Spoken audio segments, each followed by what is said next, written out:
24 November 1930 रोजी डॉ. बाबासाहेब आंबेडकरांनी संपादित केलेल्या जनता या साप्ताहिकाचा पहिला अंक प्रकाशित झाला.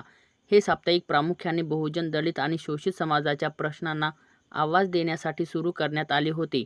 त्या काळात मुख्य प्रवाहातील प्रसारमाध्यमे अस्पृश्यता, सामाजिक भेदभाव, शिक्षणातील मागासलेपणा आणि राजकीय अधिकारांसारख्या मुद्द्यांवर पुरेशी दखल घेत नव्हती. त्यामुळे बहुजन समाजासाठी एखादे सबळ आणि निडर व्यासपीठ अत्यावश्यक होते. हाच उद्देश जनता साप्ताहिकामागे होता. आंबेडकरांनी या साप्ताहिकातून समाजातील अन्यायकारक प्रथा, जातीव्यवस्थेची दाहकता आणि अस्पृश्यतेचे अमानुष स्वरूप यावर कठोर भाष्य केले. त्यांनी शिक्षण, राजकीय हक्क, प्रतिनिधित्व, आर्थिक उन्नती आणि सामाजिक सुधारणा यावर ठोस दिशा दिली. जनताने केवळ बातम्या दिल्या नाहीत, तर विचार बदलणाऱ्या लेखनाचा जनतेवर खोल परिणाम केला. हे साप्ताहिक पुढे प्रबुद्ध भारत या नावानेही निघाले. पण 1930 चा हा पहिला अंक हा भारतीय सामाजिक चळवळीतील अत्यंत महत्त्वाचा टप्पा मानला जातो.